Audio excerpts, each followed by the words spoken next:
महाराष्ट्र की राजनीति भी गजब है साहब। कौन कब किसके करीब जाता और किससे दूर कांड होने के बाद ही पता चलता है। और इसका ताजा उदाहरण शिंदे गुट की बगावत है। हालांकि महाराष्ट्र में सत्ता परिवर्तन के बाद काफी कुछ बदल चुका है। उद्धव ठाकरे जो सीएम रहते हुए पीएम मोदी को चैलेंज करते थे, राज्य में केंद्र सरकार को काम करने से रोकते थे, यहां तक कि सीबीआई जैसी केंद्रीय जांच एजेंसियों के कामों में दखल देते थे, वो अब खुद की पार्टी का अस्तित्व बचाने में लगे हैं। हालांकि अब उद्धव ठाकरे को अंदाजा हो गया है कि पीएम मोदी से पंगा लेकर राजनीतिक मैदान में टिकना मुश्किल है।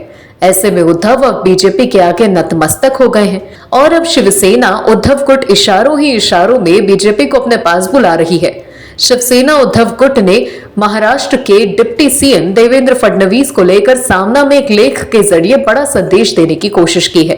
दरअसल हाल ही में महाराष्ट्र के डिप्टी सीएम फडणवीस ने कहा था कि महाराष्ट्र की राजनीति में ऐसा कटुता आ गई है जिसे नकारा नहीं जा सकता। इसी को लेकर शिवसेना उद्धव गुट ने अपने मुखपत्र सामना में फडणवीस की तारीफ करते हुए लिखा कि फडणवीस कटुता खत्म कर दो, लग जाओ काम पर।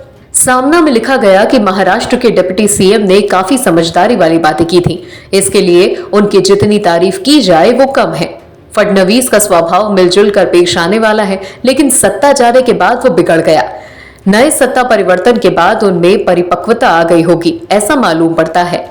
सामना में लिखा गया कि महाराष्ट्र की राजनीति में न केवल कटुता बल्कि बदले की राजनीति का विषैलापन उमड़ रहा है।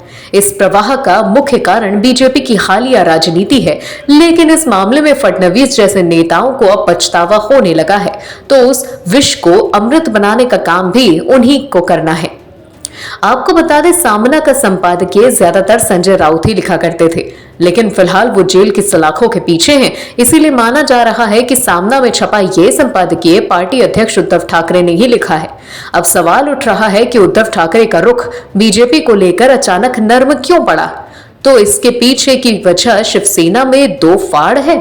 उद्धव ठाकरे जानते हैं कि शिवसेना में बगावत के पीछे बीजेपी का हाथ है। ऐसे में उनकी पार्टी का जो नुकसान हुआ है, उनकी भरपाई इतनी जल्दी नहीं की जा सकती। इसके साथ एमएनएस प्रमुख राज ठाकरे बीजेपी के साथ नजदीकियां बढ़ा रहे हैं। ऐसे में अगर राज ठाकरे बीजेपी के साथ चले गए तो उद्धव को मराठी वोटों से हाथ धोना पड़ेगा। लिहाजा उद्धव ठाकरे को यह अंदाजा हो गया है कि नुकसान की भरपाई करना है तो कुछ चीजें भूल कर आगे बढ़नी होंगी। ऐसे में फडणवीस के बयान के बाद सामना में छपा ये लेख उद्धव गुट का बीजेपी से सुलह की ओर बढ़ाया गया कदम माना जा रहा है। Bureau report, OMH news. और भी वीडियोस देखने के लिए चैनल को सब्सक्राइब करें और बेल आइकन को दबाएं।